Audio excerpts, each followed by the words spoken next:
Hello everyone. Today I will presenting about metallurgy, especially in mechanical properties and strengthening mechanism. Most of the reference of my presentation is taken from book Metallurgy for the Non-Metallurgists, created by Arthur C. Riordan, and Pengetahuan Material Teknik, created by Dr. Insinyur Ketut Suarsana.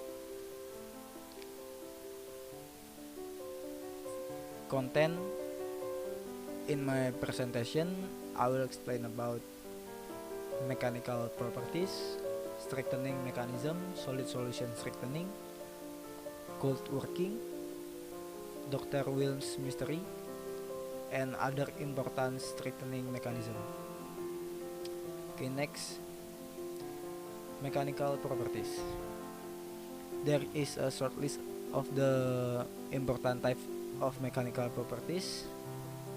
The first is hardness. Hardness is the resistance of a material to plastic indentation. Strength. Strength is ability of material to accept stress without causing the material to break. Elasticity. The material ability to accept load without causing permanent change in the shape. Stiffness. Material ability to accept stress or load without causing a change in shape or deflection. Plasticity. State of ability of the material to experience a certain amount of plastic deformation without causing a failure. Toughness is ability of a material to absorb an impact or shock load without causing fracturing. Fatigue is the tendency of metal to fracture when receive repeat stress. Creep is a tendency of a metal to experience plastic deformation, which magnitude is a function of time. Okay, next.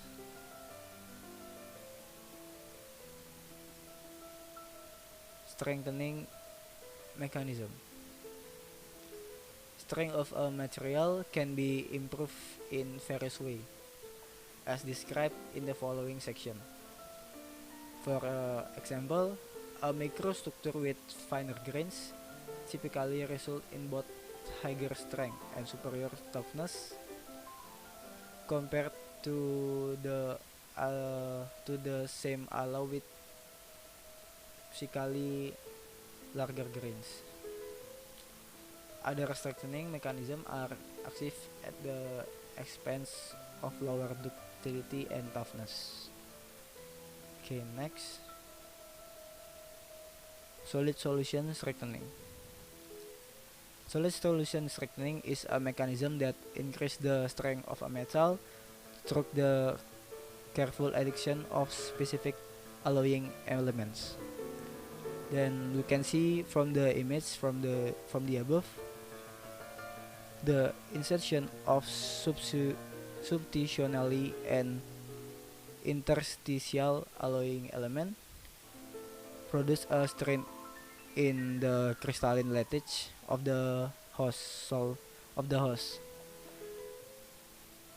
structure, because the solid atom typically have the different size than the host atoms.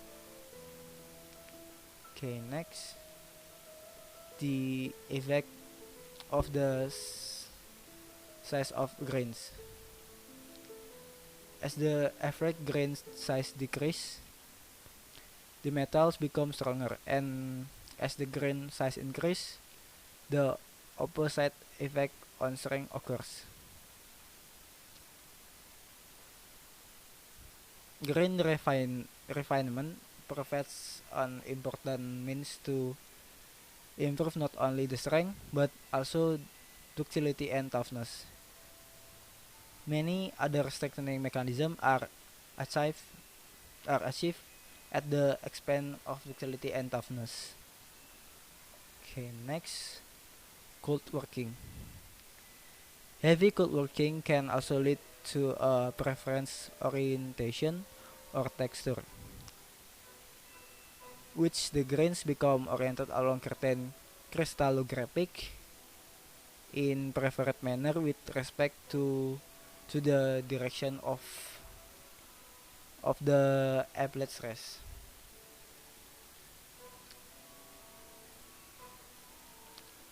Annealing is often employed as an intermediate step in the cold working process to reduce the internal stress.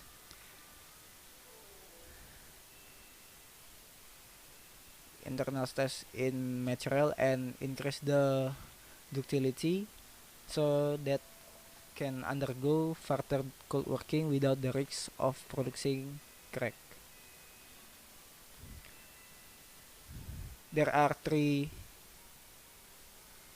distinct process can occur during annealing. The first one is recovery, which is relieves some of the stored internal strain by rearrangement of the dislocation into lower energy configuration without any change in the shape and orientation of grains.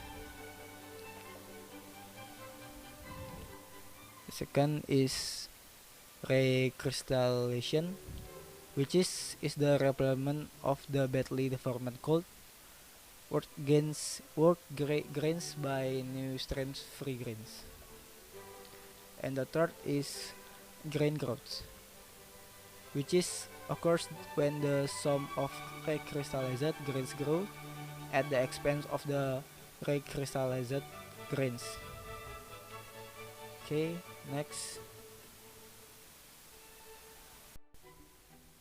Back to Dr. Williams' mystery. Dr. Williams discovered a process known as a solution heat treating and natural aging. He also designed an alloy called duralumin suitable for a strengthening by this process in what's now called as a precipitation hardening. The first part of his mystery is to understand what is meant by a solution heat treatment for duralumin and aluminum copper alloy. This mystery could not be solved for several years because the condition of precipitation of hardening were not understood until 1919, when the theory and practice of precipitation hardening in alloys were published by Merica and his colleagues.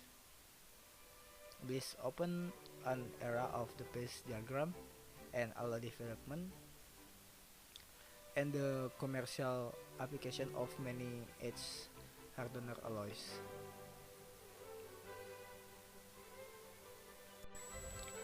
Okay, next. Other important strengthening mechanism. Dispersion strengthening is an active mechanism in alloy intended for use at intermediate and elevated temperatures. It can be very similar to egg hardening. The difference lies in the precipitates themselves. The particles are chosen because of their thermal stability. Dispersion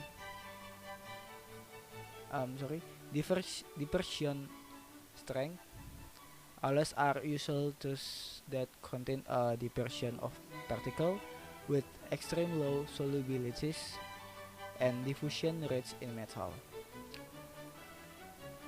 Okay, next. So that's all about my presentation. Thank you for listening and goodbye.